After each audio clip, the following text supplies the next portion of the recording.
தர்மபுரியில் அதிமுக பொதுச் செயலாளரும் முதலமைச்சருமான ஜெயலலிதா பங்கேற்ற பொதுக்கூட்டத்தில் அதிமுக வேட்பாளர்களில் 2 பேர் தூங்கி வழிந்தனர்.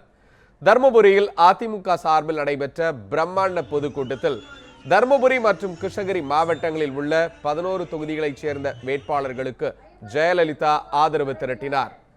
3 மணிக்கு கூட்டம் நடைபெறும் என்று அறிவிக்கப்பட்ட போதும் 1 மணி நேரம் முன்னதாக மேடைக்கு வந்த முதலமைச்சர் ஜெயலலிதா பிரச்சாரத்தை தொடங்கினார். அதிமுக அரசின் 5 ஆண்டு கால சாதனைகளை எடுத்து கூறி அதிமுக வேட்பாளர்களுக்கு அவர் ஆதரவு திரட்டினார். அப்போது பர்கூர் தொகுதி வேட்பாளர் ராஜேந்திரன், ஓசூர் தொகுதி வேட்பாளர் பாலகிருஷ்ண ரெட்டி ஆகிய இருவரும் முதலமைச்சரின் பேச்சை பொருட்படுத்தாமல் தூக்க கலக்கத்தில் காணப்பட்டனர். பொதுக்கூட்ட மேடையின் முன்பு சற்று நிழலான பகுதியில் அமர்ந்திருந்த அவர்கள் இருவரும் தூங்கி வழிந்தனர். 2013ஆம் ஆண்டு என்னால் துவக்கி வைக்கப்பட்டது.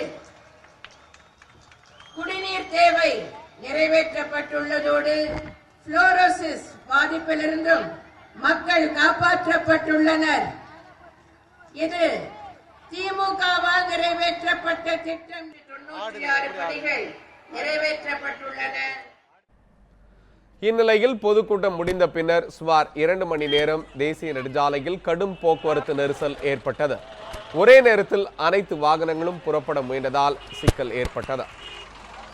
1 மணி நேரம் பேசுறதுக்கு இவ்வளவு டிராபிக், ஜனங்க மக்கள் அவதிப்படுறாங்க. வெயில் ஒன்றும் முடியல. இதனிடையே விழா ஏற்பாடுகள் சிறப்பாக இருந்ததாகவும் தங்களுக்கு தண்ணீர், தொப்பி போன்றவை வழங்கியதாகவும் பொதுக்கூட்டத்தில் பங்கேற்ற தொண்டர்கள் கூறினர். மேலும் 100 ரூபாய் முதல் 200 ரூபாய் வரை வழங்கி அதிமுக நிர்வாகிகள் தங்களை அழைத்து வந்ததாக பொதுக்கூட்டத்தில் பங்கேற்றவர்கள் தெரிவித்தனர்.